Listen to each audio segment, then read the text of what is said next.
sobre el tema de género y trabajo social. Ya, como primer apartado tenemos el trabajo social como profesión en la división social del trabajo. En este primer apartado se partirá del contexto de la profesión del trabajo social y el ejercicio que realiza. Este contexto está determinado por las formas de respuesta social que se dan en cada momento histórico y que la sociedad ha puesto en marcha para entender sus necesidades y problemas. En las sociedades occidentales y después de la Segunda Guerra Mundial, este contexto se condicionó por el denominado estado de bienestar, con un predominio de las intervenciones públicas a través de la política social.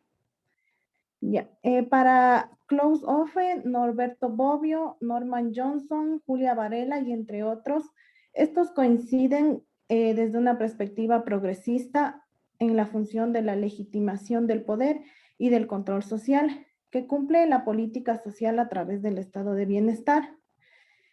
Este papel de las mujeres en la práctica de las respuestas a las necesidades sociales, tanto desde la familia como los sectores informales. Para Zamanillo y Gaitán, estos plantean que a finales del siglo XIX, una nueva filosofía sobre la intervención social del Estado determina la concepción de la pobreza y pasa a ser considerado como un factor de desorden salvaje, lo que genera la necesidad de crear un Estado capaz de regular esta situación. En el marco de esta filosofía nace el socialismo fabiano, un elemento fundamental para la puesta en marcha de técnicos de la reforma con antecedentes a la filantropía. Este movimiento social y político compatibilizó sus ideas progresistas con métodos reformistas, impregnadores y evolucionistas, los cuales dieron como resultado una concepción del trabajo social como instrumento de contención, educación y ajuste para cumplir con los fines de una política social de integración.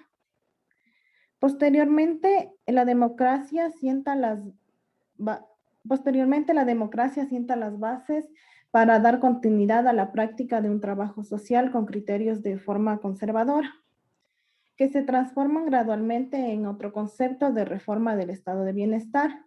Sin embargo, esta transformación no supone un cambio sustancial en la práctica, ya que se mantiene como objetivo primordial el equilibrio del sistema mediante el orden y el control de conflictos. Para Zamanillo y Gaitán, el análisis de la profesión y de la división del trabajo social parte de la siguiente hipótesis, que el trabajo social como profesión nace a partir del reconocimiento social, de la necesidad de ayudar a las personas y desde las instituciones organizadas va más allá de la ayuda voluntaria. Este proceso que ha recorrido el trabajo social como profesión es el resultado de la división del trabajo y representa el orden institucional. La sociedad ha legitimado esta acción de los profesionales del trabajo social para una única función determinada, que es que forma una pieza clave para dar respuesta a los problemas de los individuos. En el siglo XIX, la asistencia social es considerada como una ciencia política, ya que la solución de los problemas de la pobreza no proceden de principios religiosos, sino de una teoría económica del comercio y de la reproducción de riquezas. A finales del siglo XIX se supone que la moralización puede evitar el enfrentamiento entre el trabajo y el capital, esto destruyendo la cohesión social de la miseria, rompiendo la solidaridad de las clases, trabajadoras y creando hábitos de mansedumbre y templanza. Ya a principios del siglo XX, en ciertos países occidentales, los mecanismos más duros de control, como el ejército y la cárcel, dieron paso a instituciones de socialización, que son la familia y la escuela, y los nuevos mecanismos de prevención social. Estos mecanismos de prevención social, como las visitadoras de los pobres, se convirtieron en los principales agentes de intervención social con la función de educar a la clase obrera. Según Stella Grassi, el trabajo social opera en la dimensión de lo social y en el entorno inmediato de las clases populares. influyendo en cómo éstas se relacionan con la vida, la muerte, la salud, la enfermedad, etc. Esta influencia sobre la percepción de los hechos sociales son formas de control social que se ejercen a través de la mediación. Bien, el trabajo, como otro tema, el trabajo social, una profesión femenina. Ya, la mayoría de trabajadoras sociales son mujeres y además también la mayoría de clientes de los trabajadores sociales también son mujeres. Esto se da por dos razones.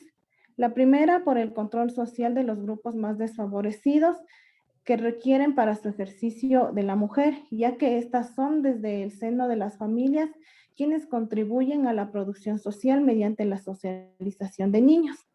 Y la segunda razón es que requieren de manera formalizada e institucionalizada una serie de cuidados que tradicionalmente han venido realizando las mujeres.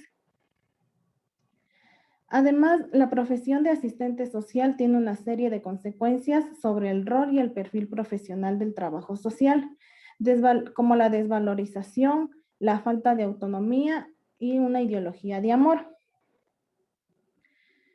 Siguiendo con otro tema, la presencia mayoritaria de mujeres en el trabajo social.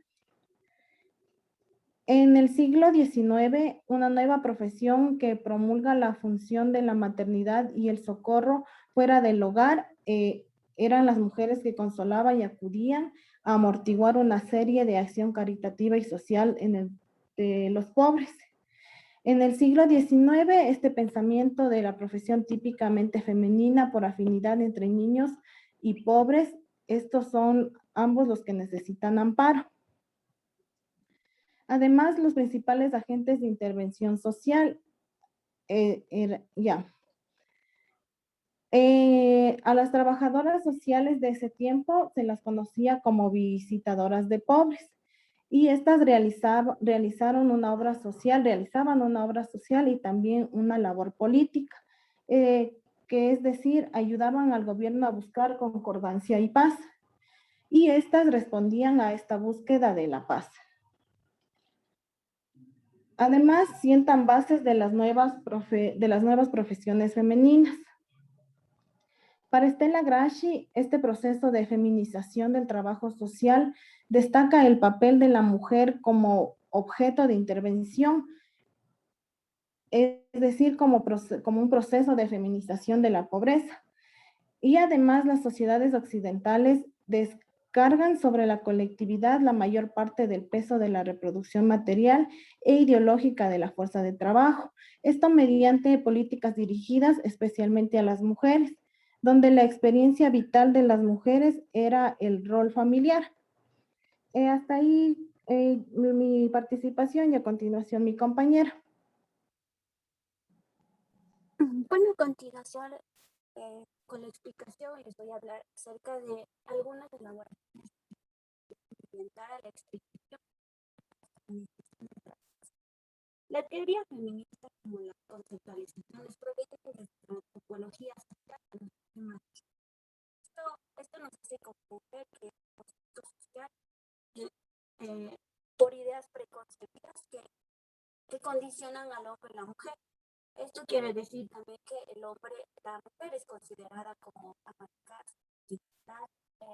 específicamente enfocada en las labores domésticas, procreadora de hijos. Adicionalmente, el hombre es considerado el sexo fuerte, ganador de sustento familiar, y por otro lado también es el que tiene el poder de dominación. Y las teorías de los tipos, las cosas universales y de carácter social, ideas de concepto.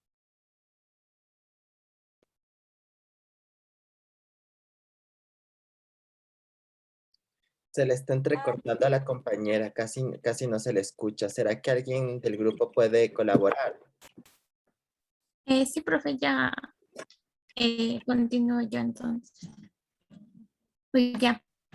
Como estaba diciendo mi compañera, la teoría feminista se basa en estas conceptualizaciones desde la antropología social de los sistemas de género, es decir, teoría de tipos causales, la cual nos dicen que existen causas universales y de carácter social o cultural, que también se dan una propuesta de análisis de los procesos de estratificación social y dominación, que como ya sabemos del patriarcado, la división entre lo privado y lo público y la superioridad de la cultura sobre la naturaleza. También nos menciona que la creación de la antropología desde un punto de vista de las mujeres tiene dos aspectos, que es la línea de trabajo en la antropología en los años 70, en donde se piensan a formular estas hipótesis unicausales que intentan explicar la situación de opresión de las mujeres a un nivel universal, y también que la creación de la antropología desde un punto de vista desde las mujeres y desde sus vivencias. Menciona que se identifica una serie de variaciones en la opresión de las mujeres, que son entre las causas estructurales como las variables económicas, las de estructuras sociales y las ideas, y también la construcción simbólica o como la relación social. Nos menciona también la perspectiva de género como construcción cultural, que significa que las interpretaciones culturales de las categorías de hombre y mujer vienen diferenciadas por estas características biológicas, y que el problema de la simetría sexual al mismo nivel que las ideologías y los símbolos culturales. Más mencionan dos hechos universales de las diferencias hacia la mujer. Nos dice que la mujer, dada su fisiología, es condicionada a cumplir su función reproductor, también que la mujer es considerada como próxima a este aspecto solo de lo doméstico, y también que el papel de la mujer solo se enmarca en ser madre y responsable en la crianza de los hijos. También nos mencionan que en la cultura occidental define a la mujer a partir de su papel de madre, es decir, que la mujer se limita a cumplir un rol de madre, se desvaloriza a la mujer, nacen estudios que ponen en manifiesto el desarrollo y el trabajo remunerado, donde la dependencia de las mujeres respecto al ámbito económico hacia los hombres, y también el concepto de construcción social que se realizan lo que llamamos realidad. Nos habla que la familia es la que determina estas cosmovisiones y las maneras de relacionarnos con el mundo. También como la escuela es un lugar que produce este proceso de transmisión de conocimiento y que debería promoverlo en una igualdad de condiciones entre hombres y mujeres, y también que los medios de comunicación son los que también promueven estos discursos muchas de las veces machistas.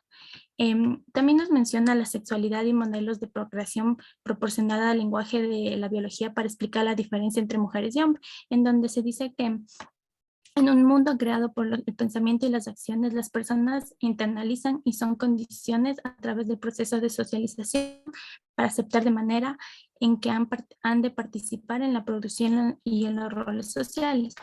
También que las ocupaciones que se le asignan a las mujeres en el mercado de trabajo representan como que solo roles enmarcados en este ámbito familiar, y también que las situaciones que se proporcionan por la existencia de un estereotipo en donde las mujeres son enmarcadas en esto de ser detallistas, emocionales, serviciales, lo que hace que estos trabajos sean de acuerdo al solamente para mujeres. Eso. Y para finalizar, tenemos como para ir concluyendo, tenemos que las repercusiones de estos pensamientos teóricos en trabajo social, que nos dice que el trabajo social feminista es una forma de ayudar a buscar erradicar esta opresión motivada por el sexismo, y que sirve de crítica a las políticas de los gobiernos que hacen que se debilite esta posición de las mujeres en el mercado de trabajo y que solo las relegue a cuidados del hogar. Y nos dice que para esto se han hecho dos estudios, que es en el análisis que se ha centrado en la mujer como objeto de intervención del trabajo social, y en los estudios que hacen a la mujer como sujeto del trabajo social, en los cuales se destaca que las demandas de las mujeres se atienden en este tipo de servicio y que solo se dirigen a satisfacer las necesidades de los demás miembros de las familias y no las propias. Es decir, que las respuestas de los servicios sociales consideran a la mujer como el sujeto de demanda, ya que la consideran como el elemento único de unión entre la unidad familiar y el estrato de asistencia. Y también que la investigación hecha por Stella Grassi demuestra que el ejercicio de la profesión del trabajo social transmite una serie de construcciones sociales y culturales en relación con el género y las funciones sociales en el propio trabajo social como profesión, que les tiene asignadas esta división de trabajo en función de esto del género, de que es un trabajo más adecuado para las mujeres, la profesión de trabajo social. Eso, profe. Gracias.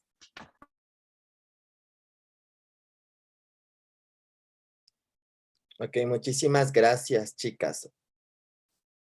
Entonces, aquí tenemos un primer paneo de cómo la profesión del trabajo social comienza a construirse desde una mirada feminista, justamente en esta lógica de que el trabajo social es una de estas primeras profesiones que les permiten a las mujeres salir del espacio privado al espacio público para ser remuneradas por las labores de cuidado en el espacio público que históricamente las realizaban de manera gratuita en el espacio privado. Obviamente desde esta lógica de la división sexual del trabajo. Si bien comienza el trabajo social con esta lógica como muy maternal, reproduciendo los estereotipos y los roles de género que se asignan socialmente a las mujeres respecto al cuidado y a la protección. Sin embargo, también desde el trabajo social se comienzan a deconstruir esas formas de mirar a la profesión más allá, después del siglo, o en el siglo XX en adelante, ¿no? Porque cuando nace el trabajo social, como vimos en el siglo XIX, sale muy afincado a los roles maternales, a los roles comunes que la sociedad le impone a las mujeres. Sin embargo, también es una profesión con ámbito feminista porque les permite a las mujeres tener independencia económica y cumplir las labores de cuidado de manera remunerada, que, como les decía antes, históricamente esto estaba afincado de manera gratuita en los espacios privados. ¿Qué les parece a ustedes qué reacción tienen ustedes de este primer grupo sobre el tema de la relación del feminismo y las cuestiones de género con el nacimiento y la puesta en marcha de la disciplina del trabajo social? Antes de pasar con el siguiente grupo. Profe, o sea, respondiendo a su pregunta o desde nuestro caso que nos tocó. Puede ser de las dos. De las dos. Ella. Bueno, creo que esto se nota porque, bueno, en nuestro caso era víctima de un femicidio, el caso que nos abordó. Entonces creo que, como mencionamos, nuestro grupo, esto de cómo las trabajadoras sociales siempre han sido consideradas mujeres, porque a lo largo del tiempo han venido diciendo que solo a las mujeres solo les corresponde estas profesiones dirigidas a los roles de cuidado, de maternidad, de asistencia social, y también que sus clientes de la mayoría son mujeres. ¿Por qué? Porque siempre ha habido estas relaciones de poder, este patriarcado que hace que las mujeres sean más propensas a sufrir violencia. Y como se vio en nuestro caso, que nos tocó, la señora en este caso fue víctima de feminicidio por su ex esposo, el cual la seguía acosando constantemente. Entonces creo que aquí es una clara, nos refleja claramente cómo estas relaciones de poder hacen que se cometan actos de discriminación, incluso se llega a esto del feminicidio. Entonces, creo que eso, profe.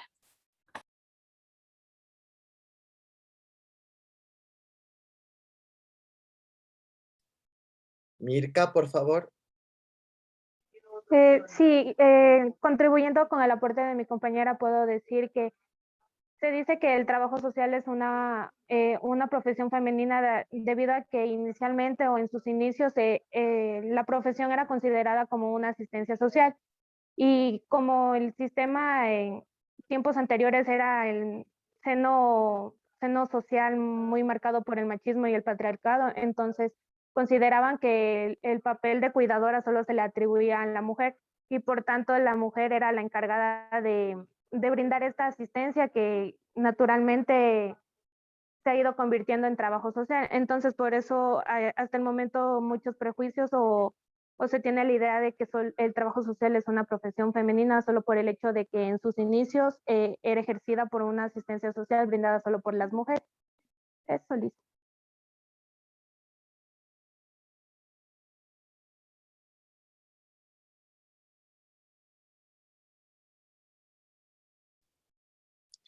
Chévere. ¿Alguien más? ¿Alguien más que nos pueda generar esta relación entre trabajo social y feminismo?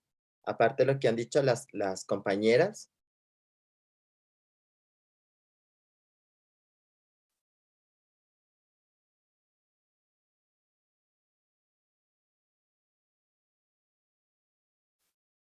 Bueno, si no, pasemos por favor al grupo C, que nos van a hablar del modelo crítico radical del trabajo social.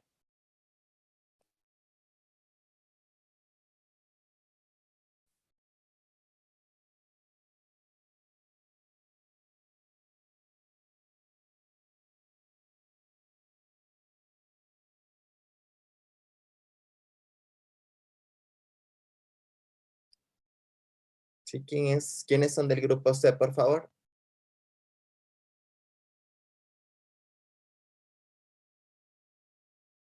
Sí, profe, le está compartiendo la pantalla.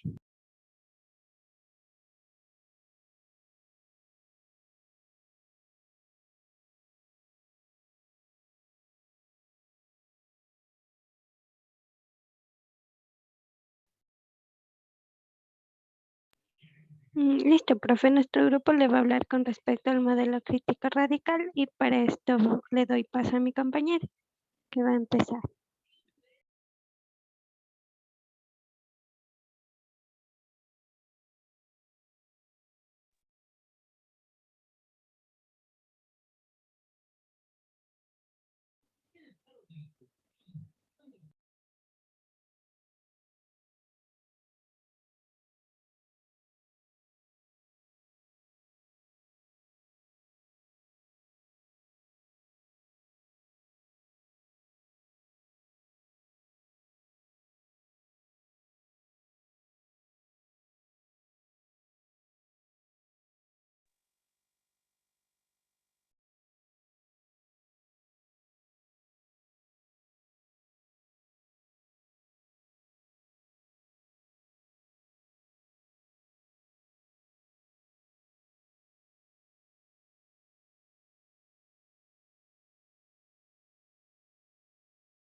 Sí, por favor, ¿quién va a exponer?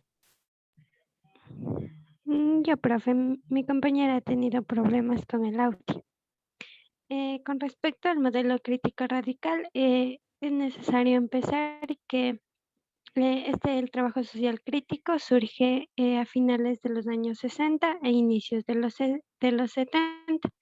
Recoge diferentes teorías sociales como el feminismo, el marxismo, el desarrollo comunitario, racial de la educación, entre otros. El enfoque teórico de este modelo tiene sus bases en Marx. Al igual señala al capitalismo, al patriarcado, el imperialismo como fuentes fundamentales de dominación. Los fundamentos teóricos que se presentan en este modelo para la práctica del trabajo social buscan explicar el orden social, el camino social, lleva consigo a la confrontación con las élites, a su vez busca la autoconciencia racional como precursora del cambio, la participación de los oprimidos. Como elementos básicos del trabajo social crítico tenemos al opuesto al trabajo social psicoanalítico. También a que los individuos no son totalmente culpables de las circunstancias personales y sociales a las que se enfrentan, sino a sus estructuras sociales. También tenemos que propone el cambio de las condiciones sociales del medio. Tienen presentes a los valores de la equidad. Como siguiente punto, tenemos la aplicación del modelo crítico radical desde sus principales enfoques. Como primero, como ya lo había mencionado, tenemos el modelo marxista de trabajo social, en donde encontramos varios filósofos económicos, históricos, políticos y en la mayoría de las ciencias sociales. Es decir, que el trabajo social marxista de Leonardo y Corrigan. Como siguiente punto, encontramos el trabajo social feminista. Los conceptos claves del movimiento, que he puesto que son conceptos claves para el trabajo social. Puedes moverle un poquito, Dani. Ya, puesto que el objetivo de esto es general es la eliminación de la opresión social de las mujeres. Las características de la intervención son las siguientes: el dejar hablar a las mujeres por sí mismas, escuchar, integrar la teoría a su práctica y liberarse de la opresión, buscar soluciones colectivas. Después tenemos la intervención social del modelo de trabajo social, puesto que desarrolla habilidades y capacidades necesarias para que tomen el control de sus vidas. Aquí encontramos fases que pueden contar en el modelo práctico, que encontramos definir el problema, identificar las causas, en los objetivos de conseguir, la intervención y la evaluación. No sé si tal vez María te funciona el micrófono.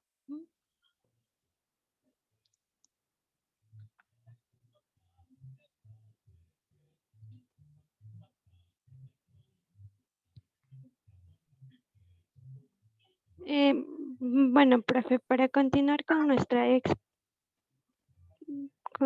expo, tenemos el siguiente enfoque, que está enfocado en el problematizador de Paulo Freire. Con respecto a este punto, es necesario primero entender que Paulo Freire es uno de los autores más destacados y referentes para el trabajo social, puesto que él, con su elaboración de la concepción pedagógica, busca el aprendizaje y la transformación de la realidad. Además, Paulo Freire abandona una de las funciones más perversas, como era la domesticación de las personas, para convertirla en un camino de libertad. Así también tenemos a los principales conceptos freirianos claves, que son los siguientes. Tenemos a los conceptos pedagógicos, puesto que la educación que propone Freire es una educación crítica, dialógica, reflexiva y liberadora. Después tenemos a los conceptos antropológicos, que se enfoca en el hombre, puesto que el hombre se desenvuelve en un concepto sociocultural y que se menciona a la conciencia de sí mismo, del hombre y del mundo. Dentro de los conceptos antropológicos tenemos el término de la praxis, puesto que es un elemento esencial del hombre. También tenemos el término de la cultura, que resulta de la actividad y la creatividad del hombre, y el término intersubjetividad, puesto que es la existencia humana en el mundo y en el de los demás. No sé si Dani me puedes ayudar con la expo. Voy desde el... Sí, y el cuarto punto, que era la valoración del modelo. Ya, bueno, yo les voy a exponer la valoración del modelo, aportaciones, crítica y aplicabilidad del trabajo social. Como bien nos dice, este modelo toma importancia en la década de los 60 con el trabajo social crítico en Latinoamérica. Su objetivo principal es lograr la emancipación de los oprimidos para conseguir una sociedad libre y poner fin a las miserias o a la opresión, beneficiando a un conjunto de la sociedad mediante la transformación social. Este modelo se caracteriza por dar prioridad a la estructura social en el análisis del problema, el enfoque centrado en la pedagogía individual del cliente, el desarrollo de procesos de práctica igualitaria, la función del trabajador social en la práctica activista. También este modelo se centra principalmente en atender las necesidades de las personas para promover su conciencia o alguna otra modalidad de acción colectiva. Se focaliza en asuntos materiales y sociales, más no en el control de las emociones de la persona. Tiene un concepto limitado de lo que es poder y control y mantiene un mayor enfoque en los grupos de las personas oprimidas o los grupos minoritarios. En cuanto a la relación del trabajador social y el cliente, nos menciona que buscan o plantean una relación de igualdad entre los trabajadores y los clientes en base a principios democráticos de igualdad, equidad, confianza y respeto. Las tres estrategias que postula Trabajo Social Crítico para conseguir una buena relación es que trabajadores sociales y clientes se comprometen en tener un aprendizaje mutuo, compartiendo conocimientos, habilidades y tareas. También el trabajador social toma más en cuenta la experiencia vivida por el cliente, ya que es un principio activo para comprender la sociedad y el proceso de cambio social. Y en el tercer punto dice que el trabajador social garantiza y tiene la responsabilidad de respetar al cliente. Eso es todo, profe, gracias. ¿Le puedes poner en la parte del enfoque feminista del modelo, por favor? Eso, ahí.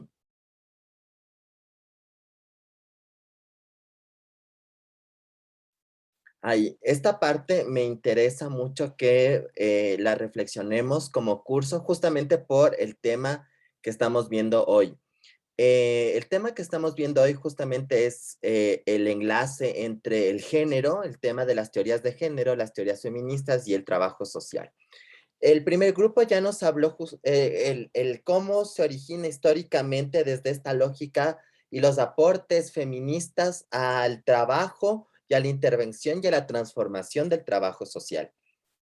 Como ustedes saben, los modelos de trabajo social son los marcos teóricos de la intervención. Entonces, dependiendo de los casos que ustedes manejen, ustedes van a definir qué modelo, qué marco teórico les sirve para la intervención. Es decir, van a escoger un modelo y a partir de ese modelo van a escoger las metodologías, sea caso, grupo o comunidad. Entonces, por ejemplo, si vemos en una situación donde haya opresión a las mujeres, a la población LGBT, y que los problemas que vivan estas personas no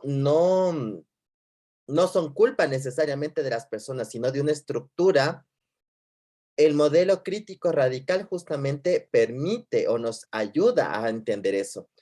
¿Por qué? Porque el modelo crítico radical, al tomar el marxismo, el feminismo y la teoría crítica de la educación liberadora de Paulo Freire, lo que primero nos dice es que las personas son producto de los contextos y que muchas veces los problemas que viven son igual efecto de los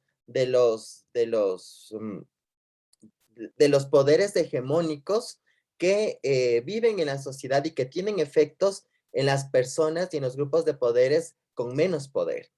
Y en este caso, el enfoque feminista y el enfoque del feminismo radical, lo que alimenta a este modelo, al modelo, al modelo crítico radical, es identificar las estructuras heterosis patriarcales de poder que ya hemos visto anteriormente, y que estos problemas nos van a sensibilizar, o más bien estos contextos nos ayudan a poder identificar en las personas como sujetas de derechos, para que las personas sean las que hablen, las que a través de su actuación puedan definir las soluciones a sus problemáticas, que se construya con las personas los mecanismos liberadores de la opresión y la construcción colectiva de soluciones, que para salir de los problemas, obviamente no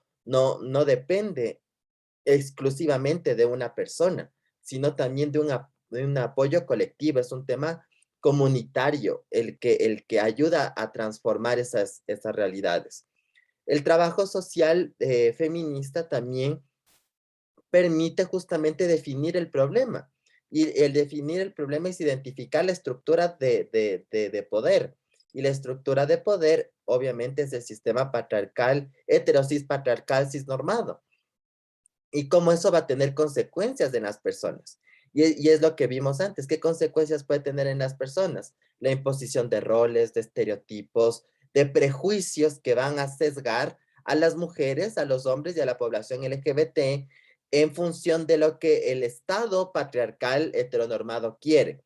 Pero cuando las personas entienden estas estructuras de imposición normativa y el modelo de crítico radical ayuda a definir el problema e identificar esta causa estructural de problema, se pueden tomar decisiones para romper estas formas hegemónicas de control que provoca, obviamente, que las personas tengan complicaciones en el ejercicio de derechos y en la toma de conciencia de su vida.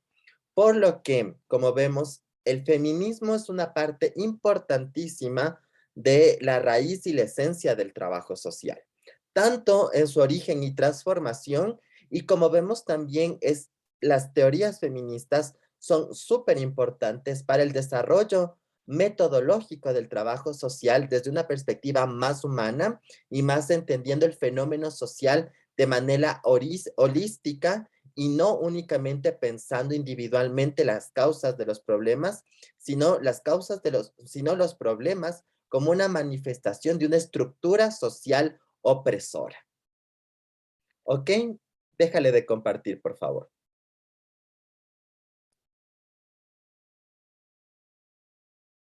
¿Algunas reacciones? ¿Reacciones a lo que acabamos de ver del modelo crítico radical?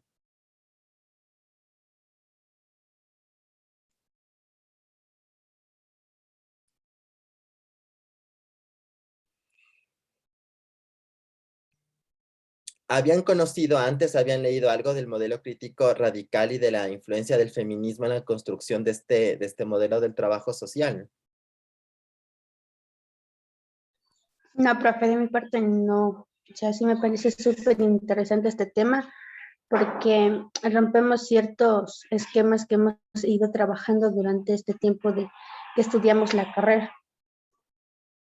Entonces, ¿sí le encuentra relación de lo que hemos hablado, el tema de derechos humanos y sobre todo el tema de género con la estructura y el para qué la intervención en trabajo social? Fernanda o cualquiera que quiera responder.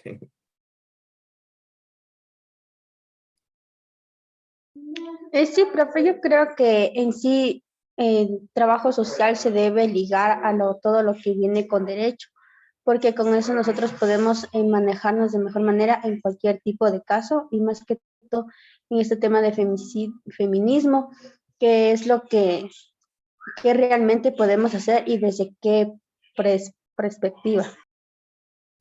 Bueno, justamente cuando hablamos aquí de feminismo, no necesariamente es de derechos, sino de derecho como ciencia, sino de derechos humanos como tal, y sobre todo el enfoque de evidenciar que hay estructuras opresivas a determinados cuerpos y a determinadas identidades que generan violaciones a derechos humanos, restricciones en el acceso a derechos, y si es que no logramos identificar eso, obviamente no vamos a poder resolver o intervenir de una manera apropiada y adecuada. Y en muchos de los casos que les tocó a ustedes justamente se basan en estas opresiones, ¿no? Opresiones que viven las mujeres o la población LGBT, y que si no identificamos la estructura de poder, poco o nada se va a poder hacer ya de manera práctica y efectiva en las realidades, y no solo en las realidades de la persona, sino de su contexto familiar y su contexto social. Ok, vamos con el siguiente grupo, por favor. Vamos con el grupo H.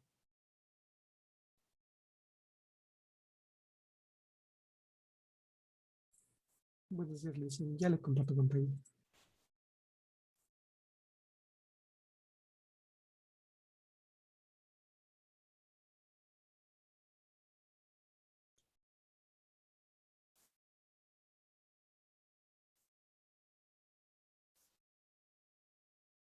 ¿Ya puede ver? Sí, ya se puede ver.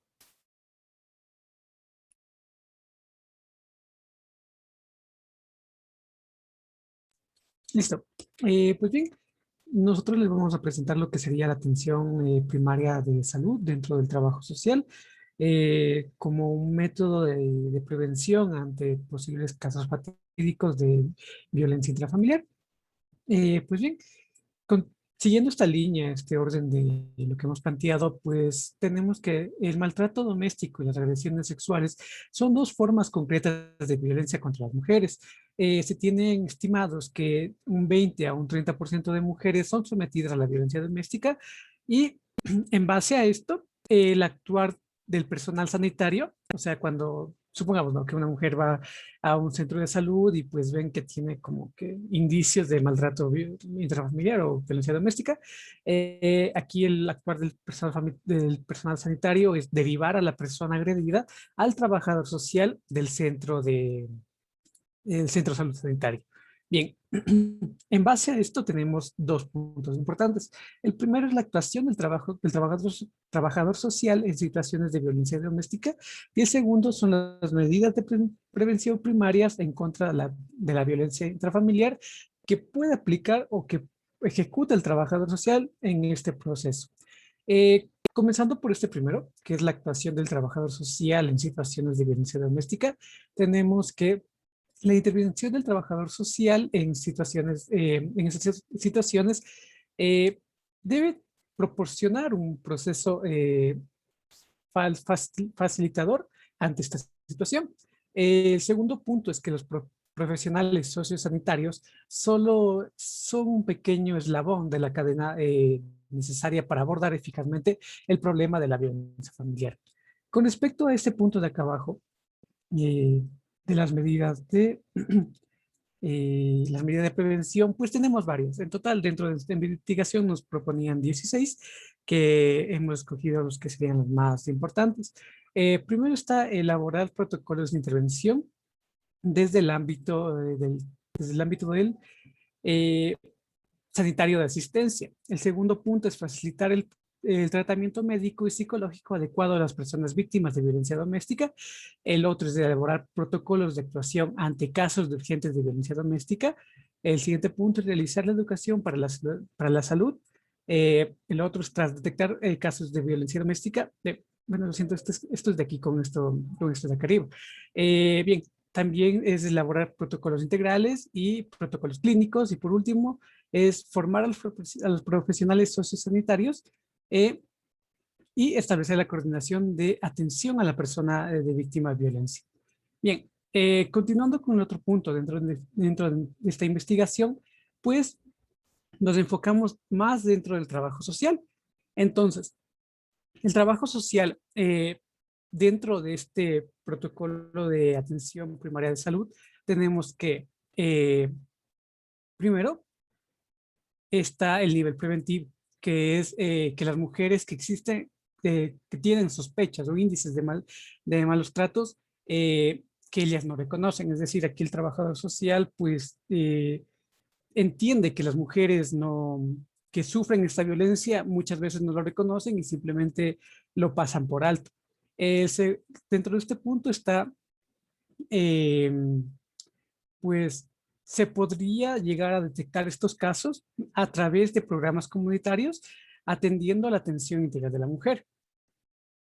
Entonces, la intervención social sirve para quienes declaran haber sufrido violencia doméstica y quieren iniciar una actuación para finalizar estos malos tratos, para las personas que necesitan apoyo para tomar una decisión y para las mujeres en las que existe una sospecha de malos tratos, pero que ellas no lo reconocen.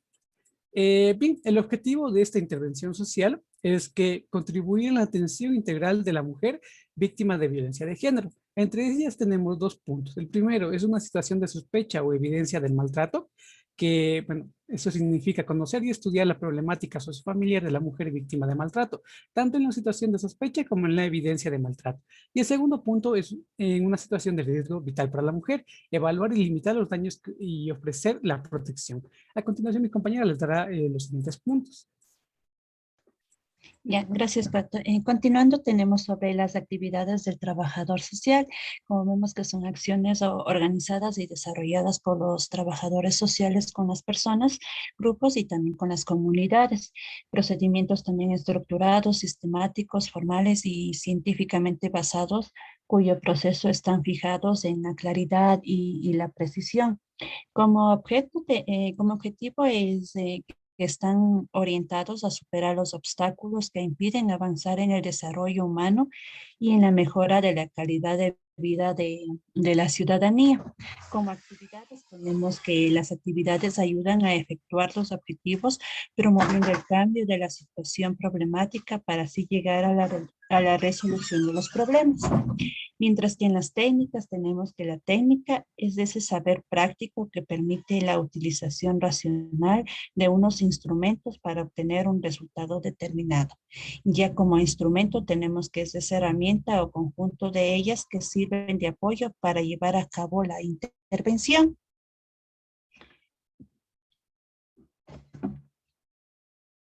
Ahora bien, como metodología de la intervención, desde un criterio de derivación, tenemos que... ¿Podrías ampliarle, Pato, por favor? No se logra divisar. Gracias. Ya, tenemos que no existen indicadores concretos de situación de violencia. También que cualquier profesional que detecte una mujer víctima de violencia o que sospeche esta situación será derivada al trabajador social. Esta derivación puede hacerse en situación de urgencia y de manera inmediata sin necesidad de una cita previa. Y en la situación de no urgencia se derivará al trabajador social entregando una hoja de información básica. Como procedimiento de esa derivación tenemos el circuito de coordinación. La coordinación sociosanitaria promueve la aplicación y ejecución de criterios comunes entre instituciones, servicios y profesionales que intervienen en los casos de violencia doméstica. Entre esto destacamos como objetivo la guía de intervención de trabajo social sanitario. En esta guía de la intervención de trabajo social es atender a la mujer de forma integral e integrada, esto a nivel individual y también familiar, facilitándole la accesibilidad de los diferentes servicios. Tenemos la mayor capacitación de la población de riesgo, optimizar los recursos existentes y promover la creación de los necesarios y evitar la duplicidad de acciones. Esto sería nuestra presentación. Bien, Liz, con respecto a esto, pues nombrando la relación que hay entre este tema y el texto que, bueno, el caso que nos ha tocado, es que, bueno, la relación que hay entre esta investigación y el caso planteado es que el trabajador social especializado en el área de salud puede evitar las muertes de mujeres que están con parejas violentas o que están sufriendo violencia intrafamiliar mediante la aplicación de protocolos. En todo el caso, pues nos plantea de que Rosa muere atrás de una supuesta infidelidad porque el marido la mandó a matar. Entonces, profundizando un poco más en el caso y pues planteando algunos puntos, se podría llegar a concluir que si es que en una clínica llega la Rosa con ciertos índices de violencia y demás, esta podría haber sido derivada al trabajador social y comenzar una investigación con respecto a esta violencia y así se pudiera haber evitado la muerte de Rosa mediante los protocolos que, bueno, se les ha explicado o se les ha dicho dentro de bueno, de nuestra presentación en este mapa. Bien, eso sería todo, Liz. Muchas gracias, chicos y chicas. Esta guía de trabajo social en temas de violencia intrafamiliar es una guía española, ¿no? Porque en el Ecuador no tenemos tanta información respecto al tema, pero me parecía importante que la podamos de alguna forma abordar porque si es que eventualmente ustedes llegan a trabajar, sea en el sector salud o en el sector justicia o en el sector educación, van a conocer casos de violencia contra niñas, niños y adolescentes y contra mujeres, sea como víctimas de violencia familiar, como víctimas de violencia sexual, y que es importante tener una claridad y un modelo y una sensibilidad especializada para esa intervención.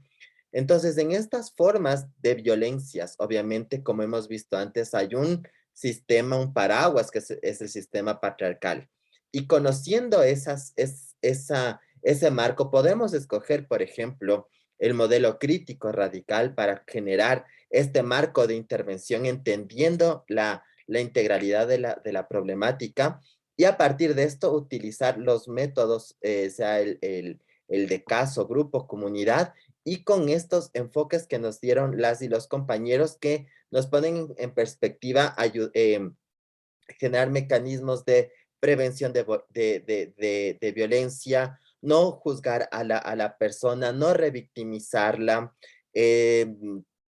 tener esta capacidad de entender las rutas de derivación, saber que la intervención no va a ser única, la del trabajo social, sino que va a tener que abordar esta problemática con otras profesiones y con otras disciplinas, y el trabajo multidimensional es súper importante.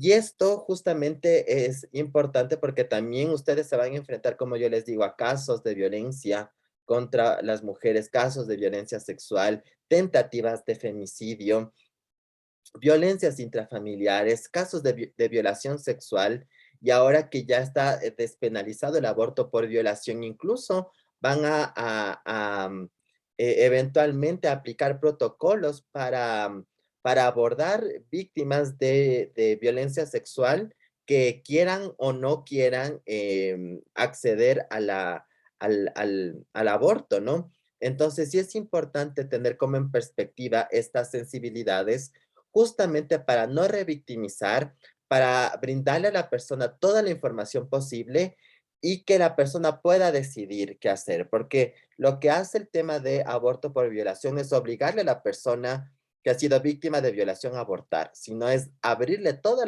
las posibilidades que tiene, y si es que decide hacerlo, pues a que acceda, y si no quiere, pues mantiene su gestación em, y llega a término. Patricia, sigue, por favor. Tengo una pregunta. ¿Por qué motivo en Ecuador no existe como lo que presentamos siendo de España? O sea, ¿por qué no hay en Ecuador lo mismo, protocolos, esto, con respecto a la violencia intrafamiliar? O sea, mejor dicho, la violencia contra la mujer. Bueno, es que si ustedes, lamentablemente, y ojalá esto sea un llamado de atención también para toda la disciplina del trabajo social, en el Ecuador existe poca producción teórica y práctica desde el trabajo social. Entonces, la academia, las y los colegios de trabajadoras y trabajadores sociales en Ecuador no han generado mucha producción. Y creo que eso es importante comenzar a hacerlo porque desde el trabajo social nos enfrentamos a varios fenómenos de vulneraciones de derechos. Hoy estamos viendo el tema de violencia basada en género en el ámbito de la violencia intrafamiliar, pero este escenario puede verse en otras formas de violencia y que debemos tener una sensibilidad, unas metodologías, unos protocolos claros. Los protocolos generalmente que existen los hace o el Ministerio de Salud o el Ministerio de Educación, que a veces invisibilizan la actuación del trabajo social. Y lamentablemente desde los gremios o desde la academia no se ha aportado, ¿no? En cómo estos protocolos pueden tener mayor énfasis en la intervención del trabajo social.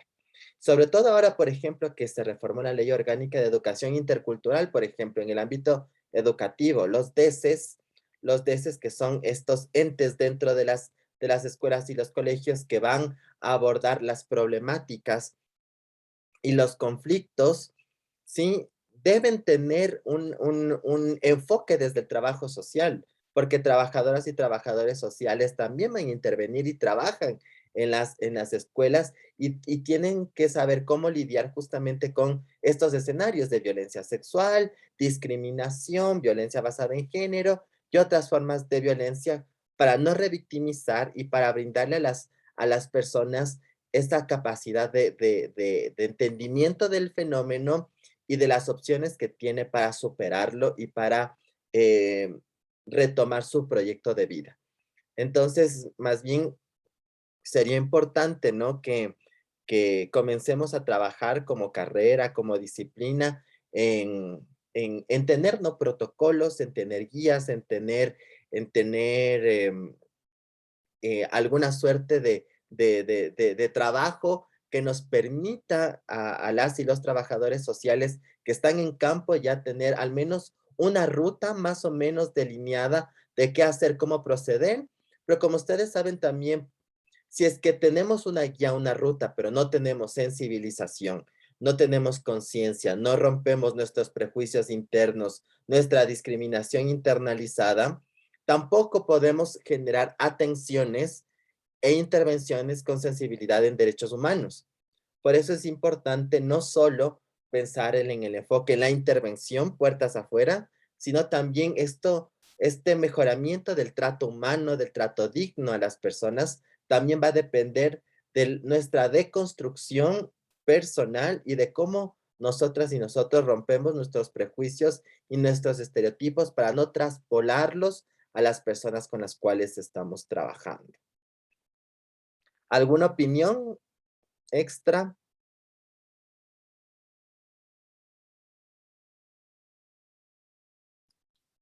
¿Alguna opinión, alguna reflexión de lo que hemos visto en temas de trabajo social feminista y trabajo social con esta sensibilidad en género? ¿Qué les ha parecido? ¿Qué les quedó en su cabeza un poco ahí,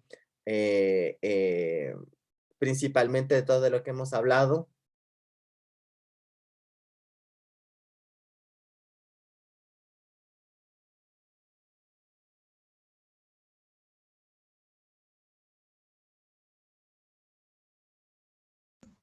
Profe, me parece muy interesante realmente todos estos temas, al principio no entendía cómo iba a relacionar todos los de los derechos humanos con trabajo social, pero ahora ya logré entender y más que todo, o sea, ya tengo una visión diferente a lo que, realmente en lo que me quiero especializar y cómo trabajar. Lo que sí me preguntaría es cómo nos podríamos trabajar más en estos protocolos, para crear estos protocolos desde el trabajo social, desde nuestros conocimientos y más no desde otras áreas. No sé si me podría ayudar con eso, o sea, cómo asociar a todos o reunir a todos y llegar a un consenso y crear este protocolo que realmente, a mi parecer, sí necesitamos en el Ecuador para trabajar específicamente en cada caso y no abordar de la misma manera. Creo que eso es un tema que se debe trabajar más bien desde el trabajo social, desde las y los trabajadores sociales como gremio, que revisen los protocolos que existen, que obviamente las hacen otras disciplinas y que invisibilizan al trabajo social justamente para hacer el aporte desde el trabajo social. Es decir, en estas rutas de protección, en estas rutas de prevención que existen en varias vulneraciones de derechos, que se identifique el rol del trabajo social, porque muchas veces se inobserva o las otras disciplinas no entienden o no saben qué hace el trabajo social y lo ponen por poner y no entienden la capacidad de transformación que tiene el trabajo social y la escasa información que hay en el Ecuador, porque en otros lados hay mucha información y de hecho la mayoría de textos que revisamos o son de Colombia, son de Argentina, son de España, porque aquí en nuestro país lamentablemente hay poca producción.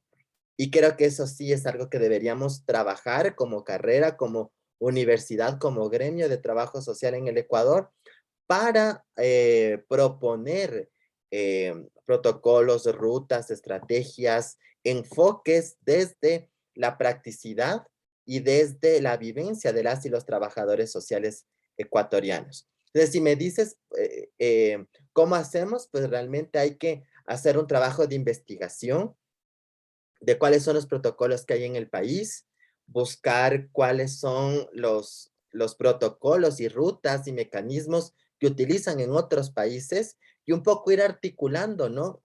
Con lo que sabemos de los modelos y las metodologías, pero también con lo que sabemos en temas de derechos humanos, con lo que sabemos de los modelos de trabajo social que nos sirvan para poder generar estas propuestas.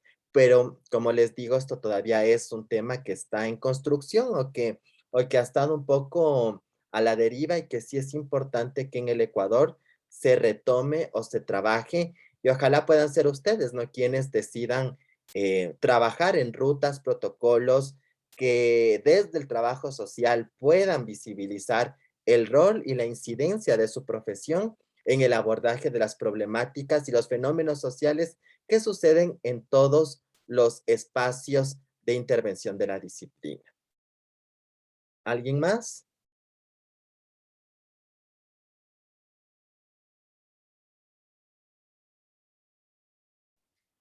Bueno, si no, pasemos con el siguiente punto de la agenda de género, que es el tema de la intervención con enfoque a las diversidades. ¿Quién me puede recordar o quién nos recuerda qué era el tema del sistema heteronormado y cisnormado? Cuando hablábamos de las diversidades sexogenéricas.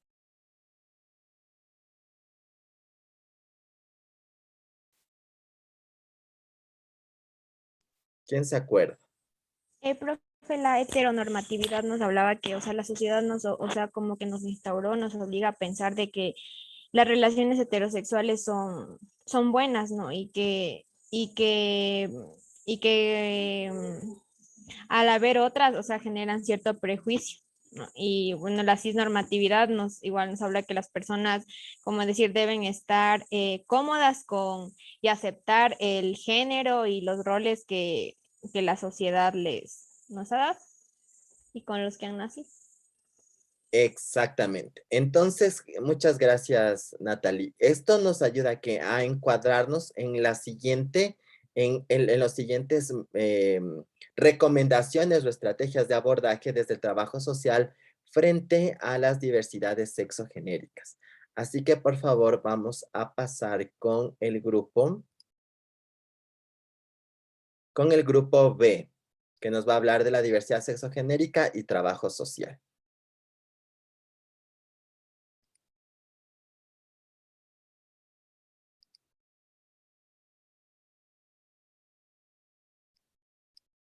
Sí, ya se está proyectando, así que por favor comencemos.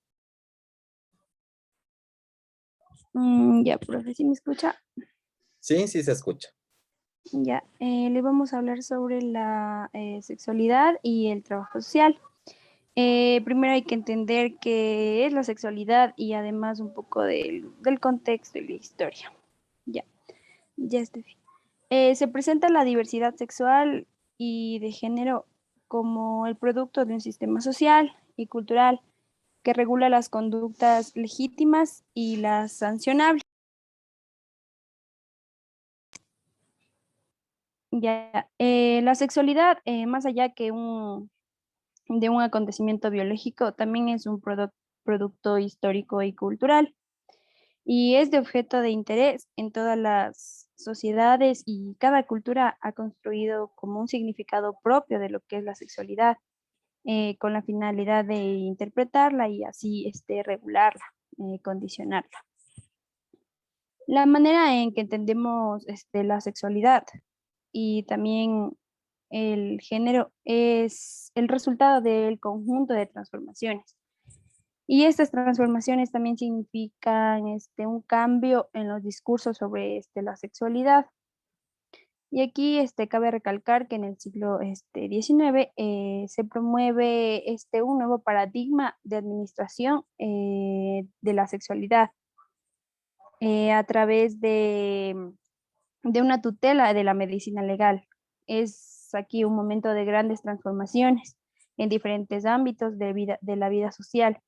Estas transformaciones también significan un cambio en los discursos sobre la sexualidad, ya que para este tiempo la sexualidad era vista como un acto de pecado, puesto que si una persona era homosexual, lo consideraban como un ser repulsivo, criminal, demente y que alteraba el orden social, que debía ser castigado, en este caso, por la ley.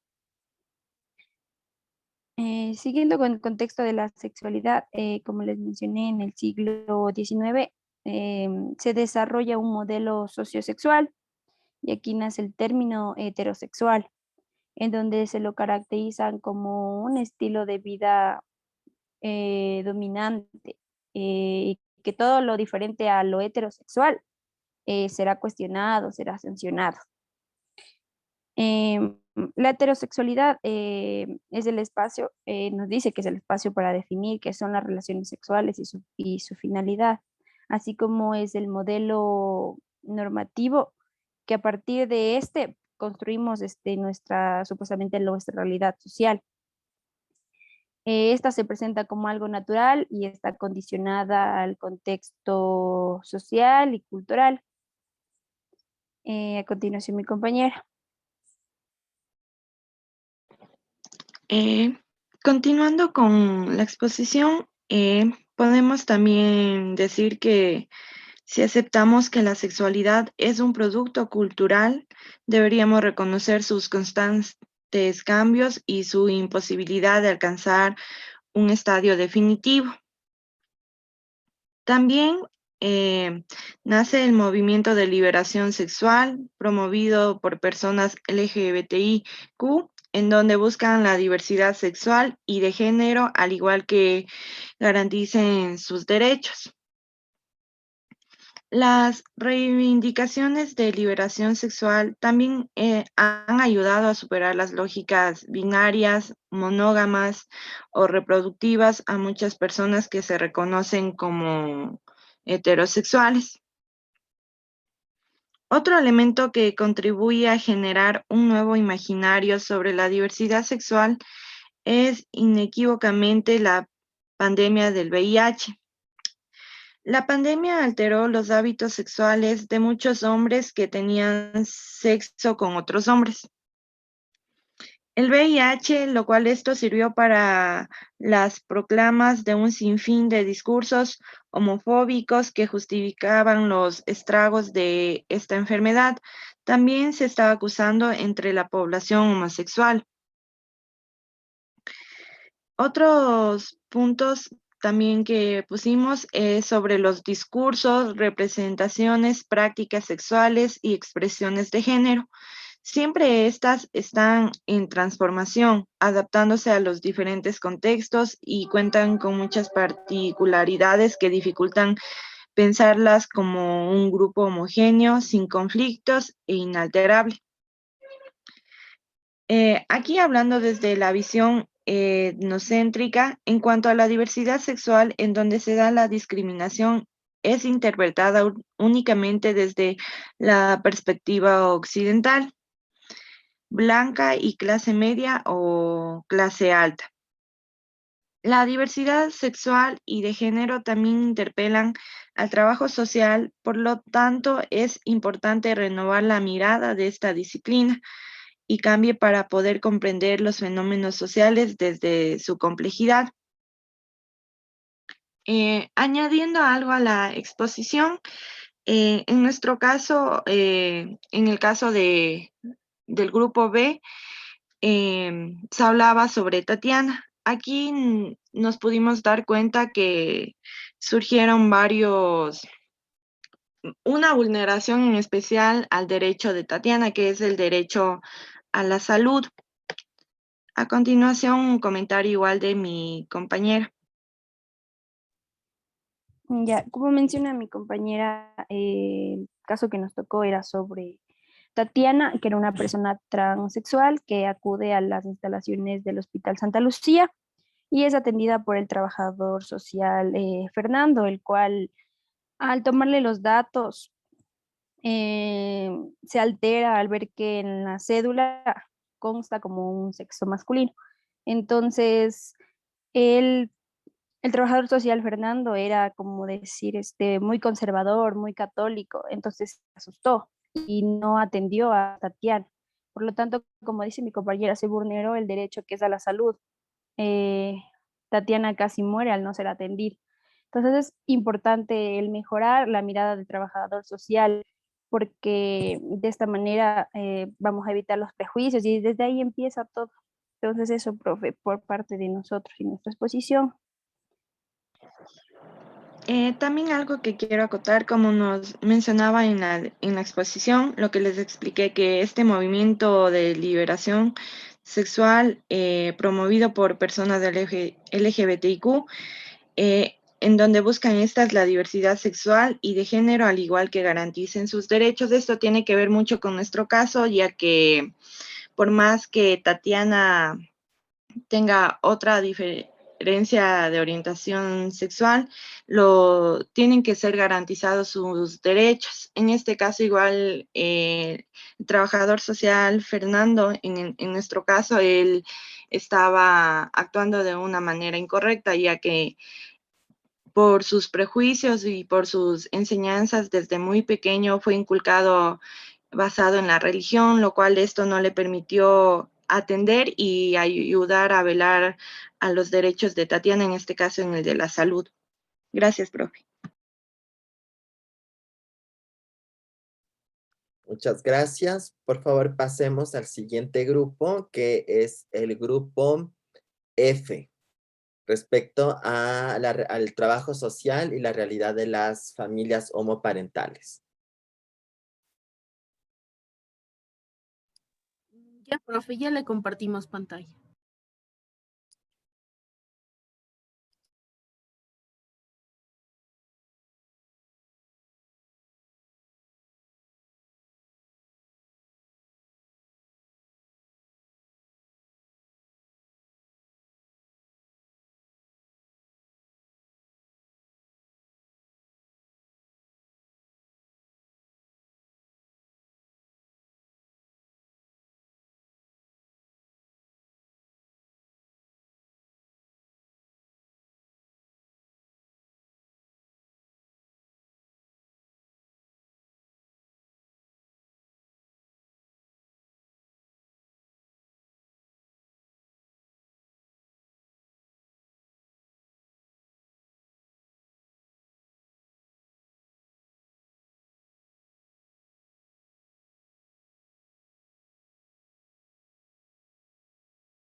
Chicos, chicas, por favor, empecemos. Sí, profe, estamos teniendo problemas con compartir en nuestro mapa, pero le estamos pidiendo a un compañero que nos dé compartiendo pantalla. Ah, ya, ok. Y por favor, perdón.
Bueno, profe, nosotros le vamos a hablar sobre la construcción social de la realidad homoparental y los nuevos retos del trabajo social. Desde finales del siglo XIX, los países occidentales, especialmente en Norteamérica y Europa, han sido testigos de varios cambios importantes de índole política, económica y social y tecnológica. Dentro de esto, como consecuencia, se han transformado los escenarios de las relaciones sociales en instituciones tradicionales como la familia, la escuela, el trabajo, los medios de comunicación y la forma de vivir de cada uno de nosotros. También, una de los escenarios también se encuentra la diversidad sexual, en la que se ha incorporado como un nuevo debate del concepto de familia moderna y algunos cambios legislativos ligados al reconocimiento de de esta diversidad sexual que determina la experiencia parental como un mayor protagonismo para el colectivo homosexual. Dentro de los cambios legislativos en el campo de la diversidad sexual, se ha visto un gran logro por gran parte de los movimientos sociales de LGTB, en los cuales sus debates, sin embargo, en sus debates no se ha trascendido a los medios de comunicación por utilizar un discurso crítico que problematiza las soluciones igualitarias, considerando las respuestas de sumisión y acomodación de la hegemonía heterocentrista. Pero, ¿qué es el heterocentrismo? El heterocentrismo es un ideario del heterosexismo, lo cual hace que crezcamos en una sociedad cómplice de la discriminación, en la cual en muchas situaciones se aluden a la homosexualidad como un problema sociocultural. Al hablar de este heterocentrismo, hacemos referencias también a la creencia que está impuesta socialmente que el modelo ideal en cuanto a las relaciones afectivo-sexuales están conformados por personas de orientación heterosexual. Sin embargo, a partir de la legalización del matrimonio y adopción por parte de parejas homosexuales, se intensifica el debate mediático y científico en torno a la constitución de las familias formadas por padres gays o madres lesbianas. Al respecto, dentro del texto que nos ha tocado, se menciona que se encuentran numerosos defensores desde las posiciones más progresistas y consideradas críticamente desde el espectro más conservador.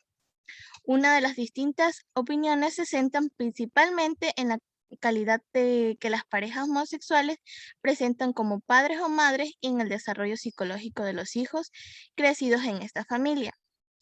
Dentro de estas opiniones también se encuentra la visibilidad social, en la que hace que cada vez mayor se acumulen resultados favorables acerca del impacto psicológico que pudieran tener las o los hijos que han sido criados en familias homoparentales. En España, un estudio pionero a través de González, Chaco, López, Sánchez y Morcillo en el 2003 confirma lo señalado por otros estudios, que los hijos y las hijas que crecen en familias homoparentales parecen mostrar un desarrollo y ajuste psicológico sano y no por diferir significativamente de otras niñas en su vida cotidiana, hallándose únicamente diferencias en cuanto a su flexibilidad, observando que los hijos e hijas de familias homoparentales parecen ser menos estereotipados.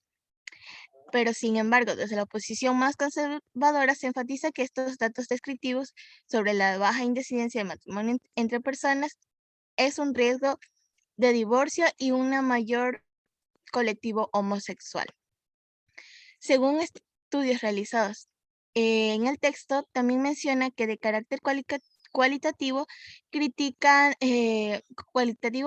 realizan investigaciones que superan los debates comparativos sobre la bondad parental homosexual, como es el caso de Zapata, en el que se realiza un estudio acerca de narrativas en torno a la crianza de los niños y en contexto de diversidad sexual, homoparentalidad.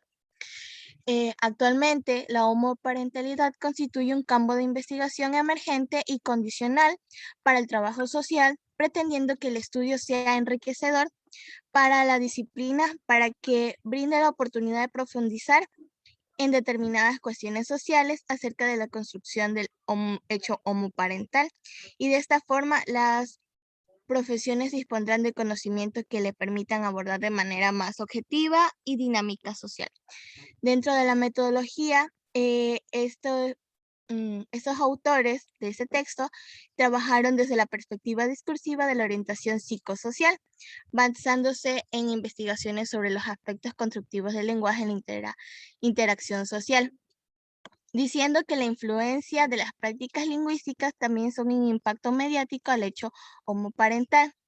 Utilizaron producciones audiovisuales de temática filo-homoparental en las cuales han favorecido en la visibilidad social de esta familia. Una de estas es Mis Padres. Bueno, estos materiales son de Norteamérica y España. Uno de estos es Mis Padres Son Gays. En este documental se ilustran las relaciones entre varias parejas homosexuales. Y la otra es Homo Baby Boom, que el documental nace de la necesidad de promover una sociedad tolerante y respetuosa. Ellos escogieron estos documentales por los que han recibido más amplia difusión durante este periodo que ha sido de la ley que permite el matrimonio entre las personas del mismo sexo. A continuación, mi compañera, con los resultados y la discusión. Sí, bueno, dentro de los resultados nos explican que hay 4 puntos importantes dentro del fenómeno homoparental, que es la construcción de la identidad, la visibilidad y cercanía, la familia homoparental como una opción posible y la orientación sexual. Bueno, en el primer punto, que es el de construir la identidad, bueno, la identidad es la integración de diversos componentes, diálogos propios y de los otros. Nuestra identidad está definida por varios aspectos como el personal, social y de género en diálogo con las cosas que los significantes desean ver en nosotros y a veces en lucha con ellos. En ocasiones, la identidad homosexual es un proceso que suele estar marcado por la integración de prácticas como la soledad y el rechazo. Es así que la identidad se crea y se modifica en función de las vivencias, del contexto, de la interacción, de las características y expectativas de la sociedad en la que vivimos. En la construcción de la identidad homosexual existe un aspecto importante que se debe tomar en cuenta, que es la confusión de género y los roles. Esto se pudo denotar en esta investigación a través de la información que se pudo recopilar. Ya dentro del punto 2 está la visibilidad y cercanía. En este punto se habla de que se ha pasado de una situación de ambigüedad legal en cuanto a la homoparentalidad que dejaba a los hijos y a las hijas de las parejas en situación de desprotección en un marco legal donde las familias no tenían casi derechos a allá y no dejar de generarse dificultades cotidianas en la aceptación social en cuanto a este fenómeno. Sin embargo, ya estas familias tienen una mayor aceptación y sus preocupaciones siguen latentes. Bueno, algunas preocupaciones siguen latentes porque si bien ha habido una mayor aceptación legal, no ha sido como global, sino solo en ciertos países y aún así no tienen el beneficio de todos los derechos. Entonces, es necesaria una práctica discursiva que logra llevar a una normalización social. La ambivalencia y la diversidad de respuestas indican que la homoparentalidad constituye un paso innovador para parejas del mismo sexo. Ya en el punto 3 nos habla de la familia homoparental como una opción posible. En este repertorio se expone cómo las parejas homosexuales y sus hijos configuran espacios íntimos en términos de cotidianidad y dinámicas familiares, ya que existe una diversidad de formas de organización en la familia. Los roles son producto de una construcción social, pero además, sobre todo, también es particular de cada familia y de lo que cada uno vive, de los valores culturales, de las historias familiares, las prácticas cotidianas, la situación y relaciones en torno a la familia. En algunas parejas homosexuales, las labores de crianza se realizan de manera diferenciada, sin que exista una negociación previa acerca de quién se dedicará a cada una de las actividades. Entonces, frente a los roles, no hay como una situación establecida previamente. Pero en ocasiones algunas familias, según esta investigación, se argumenta que la sociedad, como ya preestablece ciertos roles, ciertas parejas sí siguen estos roles. Y este recurso, bueno, este punto se liga a la construcción de la identidad. De esta forma se presentan en la configuración de roles las prácticas cotidianas de manera similar a las de las familias heteroparentales, como les había mencionado. El último punto es la orientación sexual.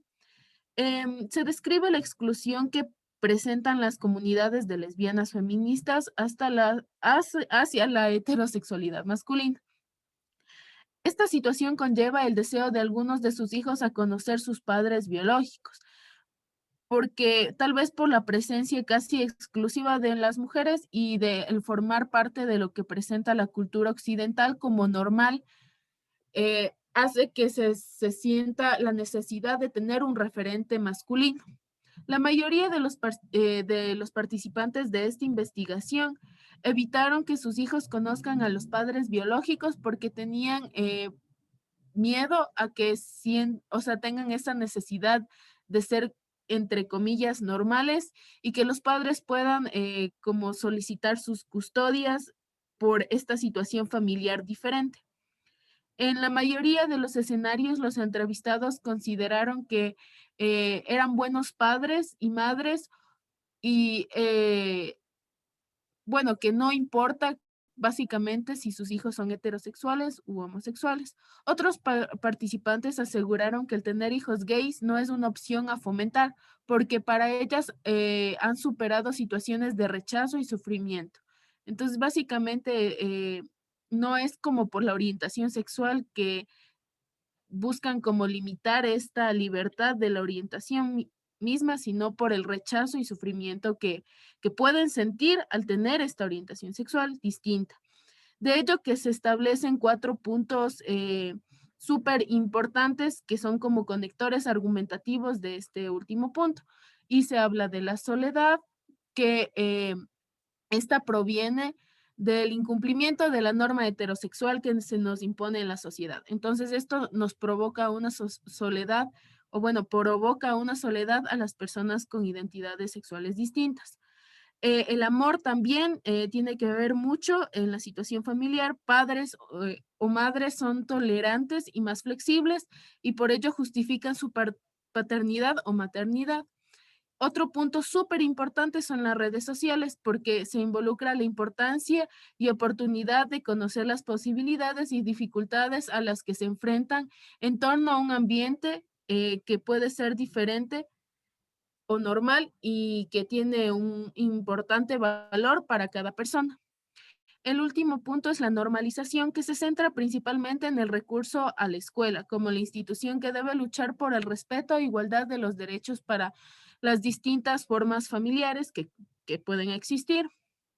A eso ya llegamos al último punto de la exposición, que es la discusión de esta investigación.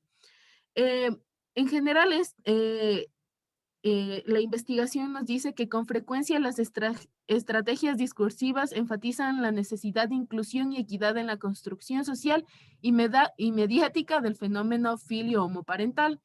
De esta forma, el recurso a la normalización se convierte en el mecanismo prioritario entre cualquier acto de defensa que les presione a mostrar sus singularidades en el ámbito familiar. Esta actuación se incluye dentro de las tácticas asimilacionistas que utilizan las asociaciones LGBTI para luchar por la igualdad de derechos. Entonces, la retórica del amor, flexibilidad y diversidad son elementos que legitiman la existencia de familias formadas por padres gay y madres lesbianas o de otras identidades de género. En general, las familias homoparentales comparten un factor diferencial, la necesidad de normalizar su situación y ser aceptados por la sociedad. Como consecuencia, se valora la posibilidad de adoptar líneas alternas a la normal que enfaticen la necesidad de una sociedad sin miedos, capaz de admitir a personas tal y como son, en su diversidad. De este modo, las familias continúan con la defensa por el hecho de ser distintas, ¿no? En concreto, las familias homoparentales pueden tener diversas lecturas o formas o tipos o transformaciones sociales y diversidades, pero desde el trabajo social está ligado como el cambio y los procesos sociales que se deben evidenciar para que exista un cambio en la dignidad y derechos de las distintas formas familiares que existen. Eso, gracias.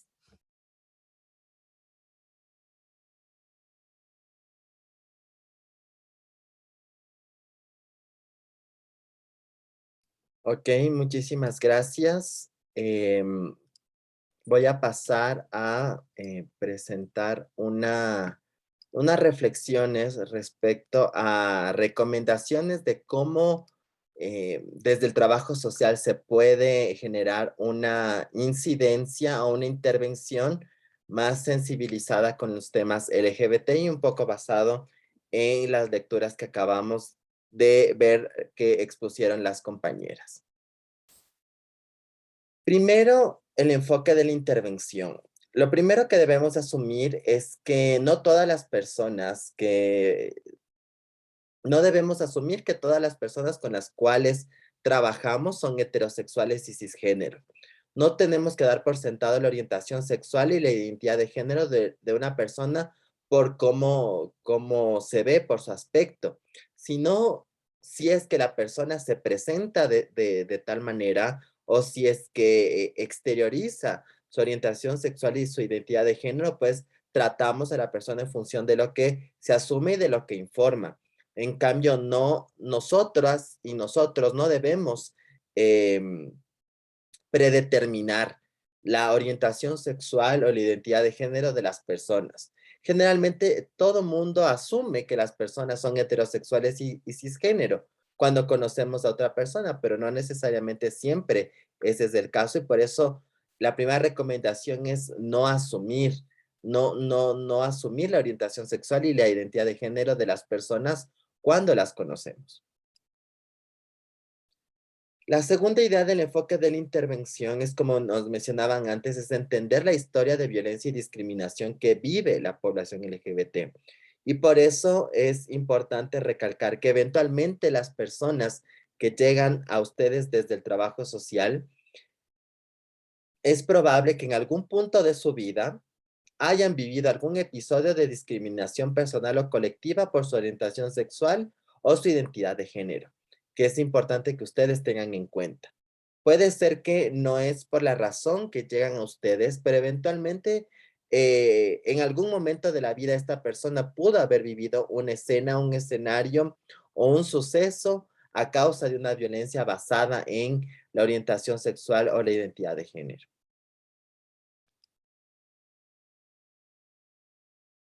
La idea número 3 es cuando desde el trabajo social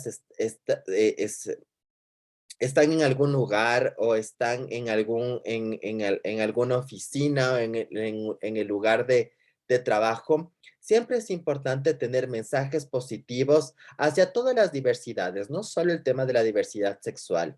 Tener símbolos, banderas, pañuelos, carteles, porque esto lo que da es mostrar que desde el trabajo social hay una reflexión, hay una aceptación, hay un respeto.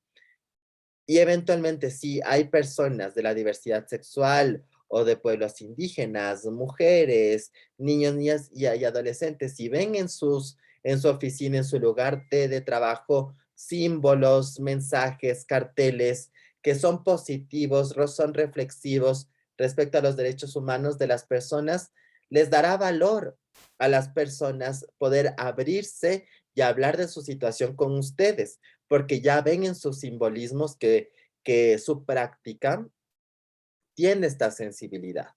Entonces, estos simbolismos lo que hacen es tratar de abrir a las personas a ustedes, sin la necesidad de que ustedes les pregunten, les digan, sino que las personas se van a dar cuenta.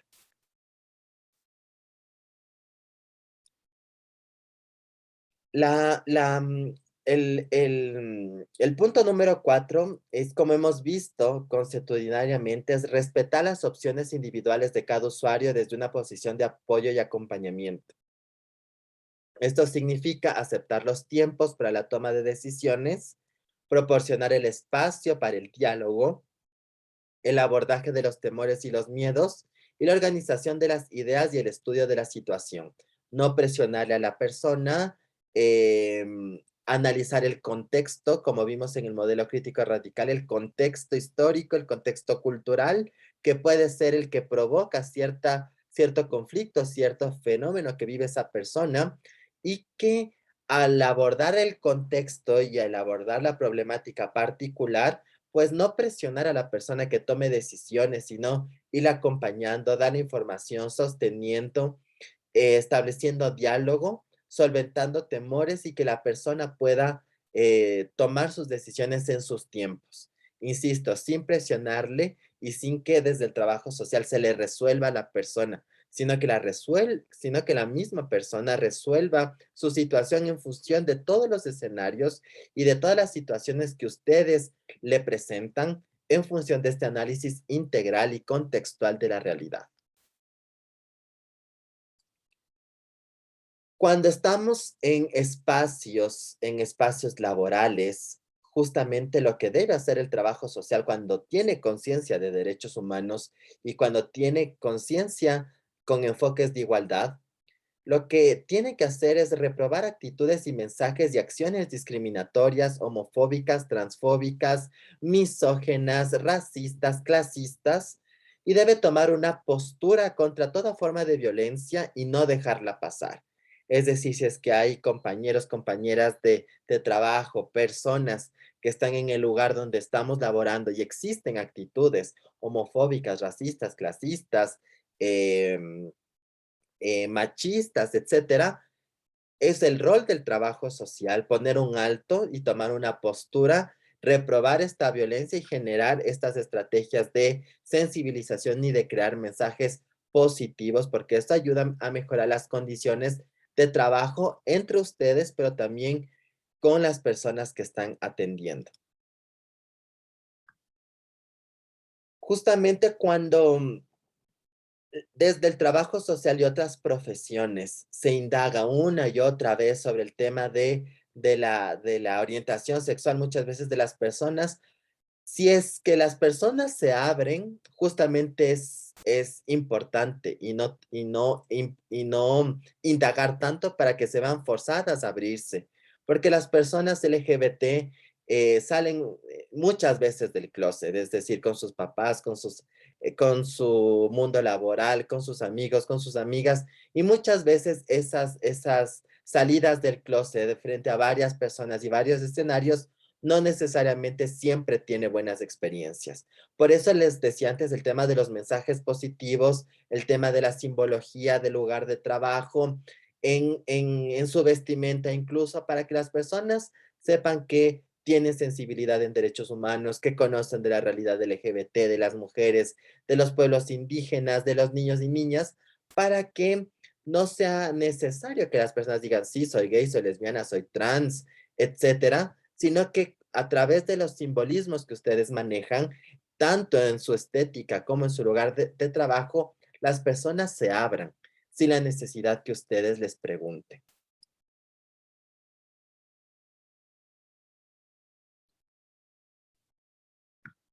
Ok, entonces, eso sería un poco como las recomendaciones respecto al tema de orientación sexual y mujeres. No sé qué les ha parecido la clase del día de hoy, qué opiniones, qué reflexiones tenemos como conclusión de lo que hemos visto el día de hoy.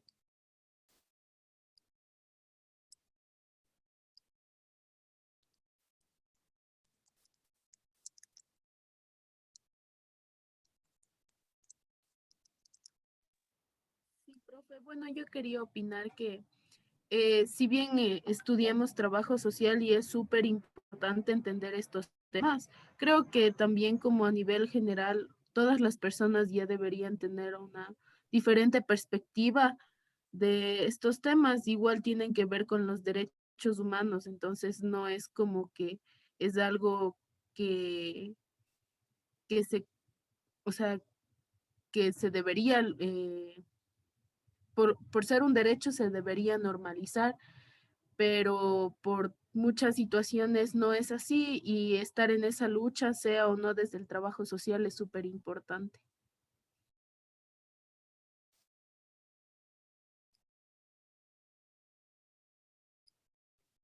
Muchas gracias, Mayu. Josette.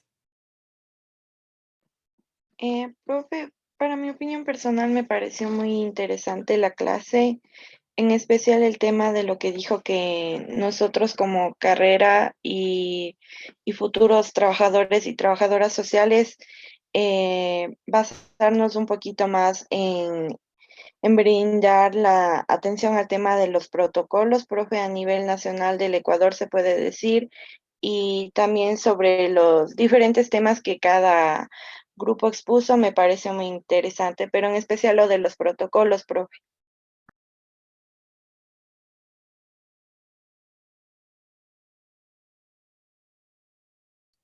Muchas gracias, Josette. Y un poco tal vez eso sería una labor de ustedes, ¿no? Que podamos ver protocolos que existen tanto en el Ecuador como en otras partes del mundo que puedan resolvernos o darnos guías para poder intervenir en las problemáticas de derechos humanos, de discriminación, de violencia que viven las personas. Tal vez alguien más.